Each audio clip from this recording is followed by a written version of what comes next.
Oye, como les decía, ¿no? Hoy día vamos a continuar con el ejercicio de lo que es la radiación dipolar magnética. Sí, ese ejercicio quedó de deber en la clase anterior y vamos a partir, ¿no? De lo que habíamos visto en la clase anterior. Entonces, en la clase anterior habíamos visto nosotros cómo se originan los campos electromagnéticos desde varios puntos de vista, ¿no? Desde uno de esos puntos de vista, es decir, partiendo directamente de la formulación de los campos electromagnéticos, sí, nosotros podríamos hacer una aproximación de esto, ¿no? Es decir, esta de aquí habíamos visto es la componente del campo eléctrico en el espacio de frecuencias. Sí, y entonces, ¿no? La componente del campo eléctrico en el espacio de frecuencias se puede poner como función de la corriente. Sí, pero solamente de la corriente ortogonal a la dirección donde estamos calculando el campo, ¿no? Justamente. ¿Ya? Y entonces, a partir de esta ecuación, ¿sí? En el espacio de frecuencias nosotros podríamos trabajar, ¿no? Y establecer cuáles son las diferentes componentes en la aproximación multipolar. ¿Ya? Y entonces, ¿no? Aquí lo que se aproxima es este término, tal como habíamos visto, ¿no? Entonces, al aproximar ese término, nosotros, ¿no? Este exponencial imaginario que está aquí, se lo puede expresar como esta serie, y cuando tomamos el primer término, el uno, es decir, se simplifica completamente este exponencial y se hace uno, sí, tenemos lo que es la radiación dipolar, ¿ya? Que simplemente no habíamos establecido genera cargas en movimiento y entonces el campo eléctrico en la representación temporal dependía de la segunda derivada, ¿no? Del dipolo eléctrico o si reemplazamos el dipolo como cargas por velocidad, depende, ¿no? O cargas por posición, más bien dicho, al hacer la segunda derivada aparece la velocidad, la aceleración, ¿no? Sí, y entonces eso es lo que habíamos visto de la parte dipolar. También habíamos hecho una aproximación de este mismo campo desde el punto de vista de potenciales, ¿no? Sí, podríamos trabajar desde diferentes puntos de vista, ¿no? Tal como se ve. Hicimos un análisis de la potencia radiada como función de la dirección y lo que se ve, ¿no? Es que si la carga se acelera en esta dirección, no hay radiación en la dirección de la aceleración, sino que la radiación depende, ¿no? De la componente ortogonal de la aceleración. Eso quiere decir que si la aceleración es hacia arriba, la mayor cantidad de radiación se radiará en ángulo recto, es decir, si este es el eje Z, la mayor cantidad se radiará en el plano XY. Y esta es la forma de la radiación, ¿no es cierto?, en coordenadas polares o cilíndricas en el espacio, digamos, ¿no? Ya, si tomamos el siguiente término, ¿sí? Nosotros habíamos visto, ¿no? Si tomamos este siguiente término, nosotros vemos que simplemente aparece un término IK.R a multiplicar a la corriente. Y del desarrollo matemático que más o menos establecimos, ¿no? A partir de estas cantidades en la dependencia en el tiempo, se puede encontrar, ¿no? Que este término de aquí, ¿sí? Se puede escribir como dos partes, ¿no? Una parte, una parte dipolar magnética y otra parte cuadrupolar eléctrica. Sí, es un poco de trabajo, ¿no? Desde el punto de vista de estas cosas, ¿no?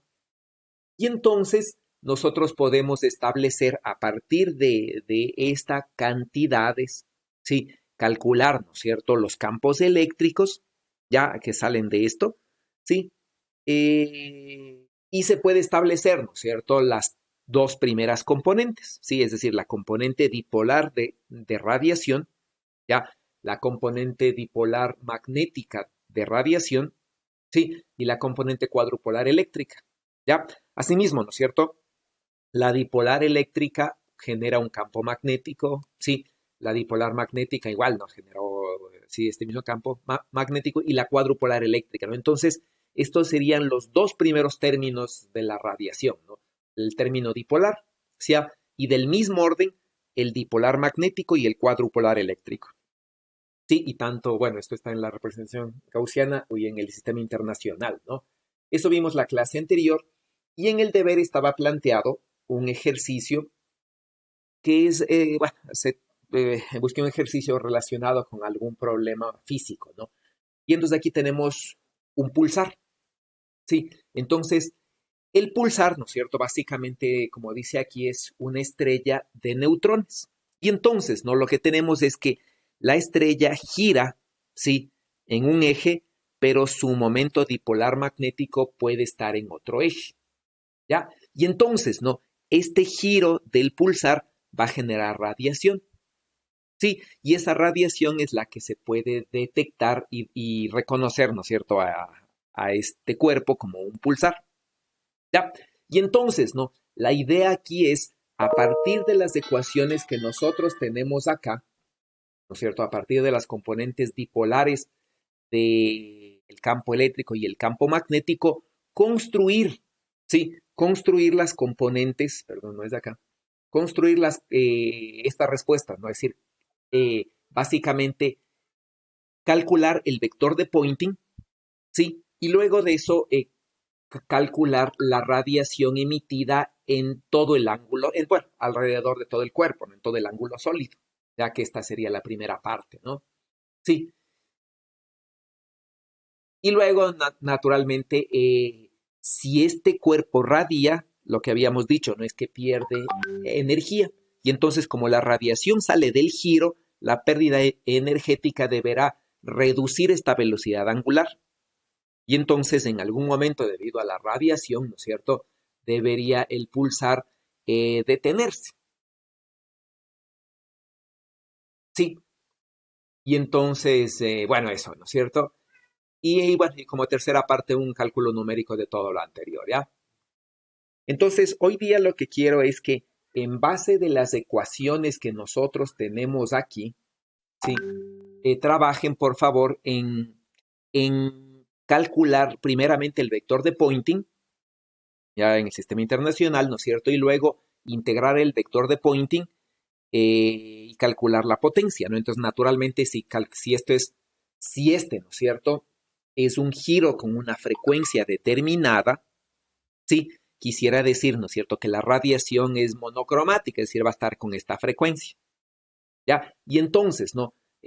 Podríamos aplicar por ejemplo, para el cálculo del vector de Poynting, podríamos aplicar el promedio temporal, ¿sí? Para no calcular un valor dependiente del tiempo, sino un promedio, ¿ya?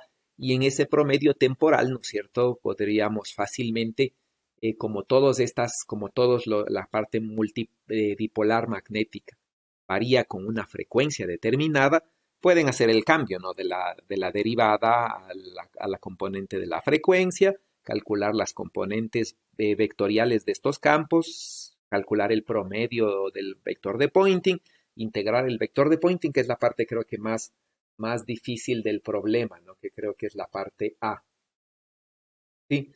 La segunda parte, como ustedes notarán, es parecida al problema anterior, ¿ya? Donde también había una reducción, ¿no es cierto?, en la que hicimos del átomo, de la radiación dipolar. Es una pregunta parecida. ¿Sí? Entonces, en esta tasa de reducción, naturalmente que ustedes tienen un cuerpo que está girando, es decir, aquí la energía cinética es de rotación, ¿no? Entonces viene a ser el momento relacionado con el momento angular al cuadrado y la inercia, ¿no?, de un cuerpo esférico. Sí, entonces todo esto es lo que tienen que trabajar, ¿no? Entonces, bueno, como tenemos a 5 personas aquí, vamos a hacer 2 grupos de trabajo. Entonces, básicamente, a ver, ¿quiénes son los dos, de los que están aquí, quiénes son los dos estudiantes que mejor de promedio tienen? No sé quiénes son. Levanten la mano, ese va a ser el primer grupo. Y los otros dos del segundo grupo, y los otros 3 del segundo grupo, ¿ya? Viene más gente, le incorporaremos ahora. De dos. Entonces vamos a crear 2 grupos, ¿sí? A ver, entonces, ¿quiénes son los que tienen mejor nota, por favor? Adrián, ¿cuánto tiene usted? Yo tengo 9. 9. Creo que ya está en el 1. Esteban, ¿cuánto tiene Esteban? Yo tengo 8,4, profe. John, 9,1. ya. Bueno, entonces Adrián y John, ya que están con 9, supongo que van bien. Y los otros, ¿no es cierto? 3, Esteban, Yolaus y Kevin, van a trabajar en el otro grupo, ¿ya? Quiero que trabajen en este problema, lo hagan bien, ¿no es cierto? Lo hagan en detalle, ¿sí? La resolución, y al final comprobamos este, estos resultados numéricos, ¿no? Entonces, por favor, trabajen, que más o menos será un problema parecido a los problemas que podrían ir en la evaluación final, ¿no? Entonces, por favor, trabajen, concéntrense y esfuércense, ingresen a la cuartos para que puedan trabajar. Cualquier pregunta me llaman y me la hacen, ¿no? Yo estaré ingresando a los diferentes cuartos, ¿ok? Listo. Tienen 2 horas para tener una respuesta.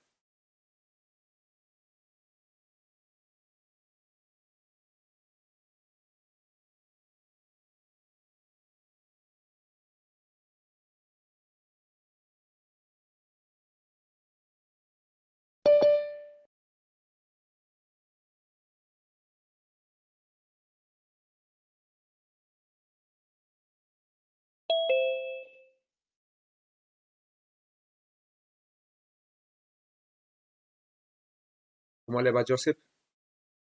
A ver, Joseph, estamos trabajando. ¿Me oye? Sí, ¿no? Buenas, profe, sí.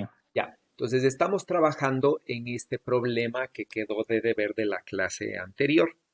¿Sí? Entonces, básicamente hicimos un recuento, ¿no?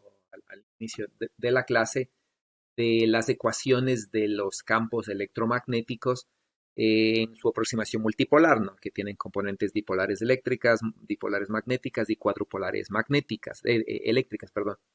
Y entonces, en este caso, ¿no? Del ejercicio, nosotros tenemos un pulsar, ¿sí? Es decir, básicamente un dipolo magnético, ¿ya? Que está girando con una cierta frecuencia, ¿no? Entonces, la frecuencia de giro y el dipolo magnético no están alineados, están en diferente posición, y esto va a tener una radiación, ¿no? Y queremos calcular todas estas cosas, ¿ya? Entonces, a partir de las ecuaciones del campo eléctrico, a partir de estas ecuaciones, básicamente, ¿no? Para la componente multipolares, van a calcular vector de Poynting, ¿sí? Es decir, la parte A, ¿no? Que sería el promedio del vector de Poynting e integrarlo para calcular la potencia radiada. La segunda parte, ¿no? Cómo se reduce la velocidad, que sería parecido al problema del decaimiento del electrón en el átomo de hidrógeno, sí, algo parecido en el literal B. Y en el literal C es la cálculo numérico de estas dos, ¿no? Que ya tienen datos específicos, digamos, ¿ok? Sí, entonces eso por favor van a hacer, ¿sí? Usted se va a unir al grupo 1 porque tenemos grupos de 3, ¿ok? Entonces ingrese por favor y trabajen en eso en colaboración y tienen 2 horas para realizar, ¿no? Como les comentaba, este ejercicio es parecido, es decir, puede ser, no es que va a ser, pero puede ser parecido a uno de los de la evaluación, ¿no? Entonces necesito que pongan énfasis en esta realización, ¿ok? ¿Preguntas, Joseph? No, profe, todo claro. Ya voy a entrar. Ok, entonces ingrese y cualquier cosa me avisan.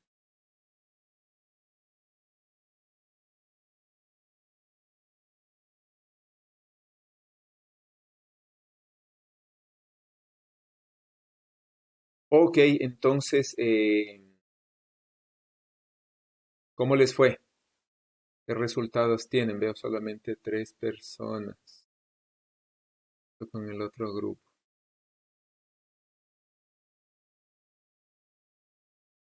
Ya. A ver, entonces, ¿cómo les fue, muchachos? ¿Qué resultados tienen? Vamos con el grupo de Adrián. Sí, profe, nosotros logramos hallar todas las preguntas, eso creemos, que las hicimos bien, y logramos hallar que el campo máximo era de en aproximadamente un orden de magnitud de 10 a la 11, y en otro cálculo que también hicimos en 10 a la 10.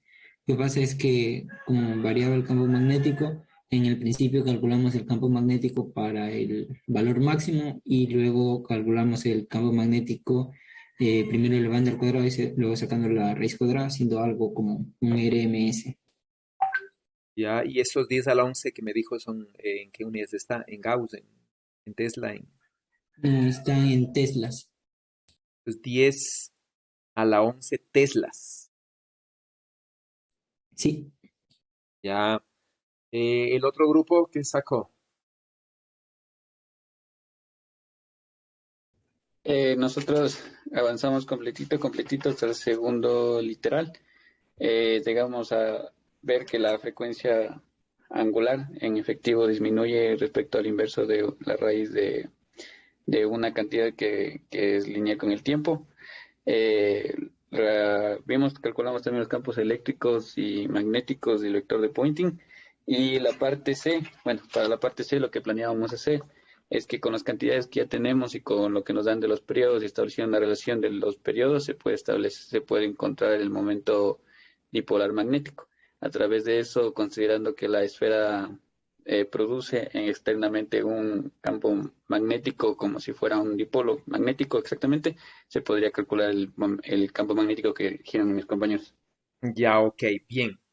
Y ahora, ¿qué opinan? El valor numéricamente es más o menos por ahí, ¿no es cierto? 10 a la 16 Gauss más o menos le da, ¿no? Eh, sí. ¿Cuánto, qué tan grande es ese campo? ¿Qué tan grande creen que es ese campo? es bastante grande, bastantísimo. Porque, Porque cuando nosotros hicimos el trabajo del anterior, si mal no recuerdo, en Teslas no se llegaba ni a los 7, así para construir los equipos aquí en la Tierra. Entonces, un campo magnético que llegue a orden de magnitud de 10, 11 está extremadamente alto. ya, exacto, ¿no es cierto? Es decir que, imagínense, bueno, ¿no? Con campos magnéticos de 10 a la 7 aquí, como dice usted, ¿no es cierto? De 7, más bien dicho, de 7 Teslas, cosas así, ¿no es cierto? Eh, se logra cierta, se logra hacer cierta física, ¿no? Sobre todo, por ejemplo, en medición de masas de iones, por ejemplo, en ciertos equipos que trabajan con resonancia ciclotrónica, que se llama, ¿no? Imagínense la física que se podría hacer con campos de 10 a la 11 Teslas, es decir, de lo que estamos trabajando a 7, ¿no es cierto? Subirnos 10 órdenes de magnitud, ¿ya?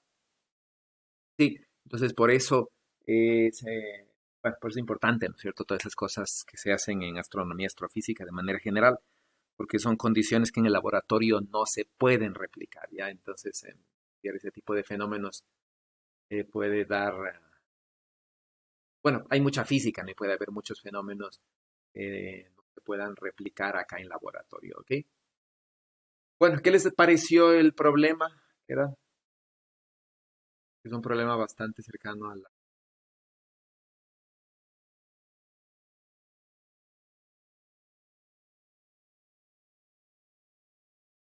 O sea, a mí me parecía de que quizás, como usted dijo, haya nueva física porque estamos trabajando con campos magnéticos súper altos y además nosotros hicimos la consideración de que la estrella tenía densidad constante y no sé, no estoy seguro si eso realmente es así. Y además de eso, cuando hay una masa concentrada también bastante, se aplica la relatividad y creo que estas estrellas giran bastante rápido, ¿no? Claro, sí, efectivamente.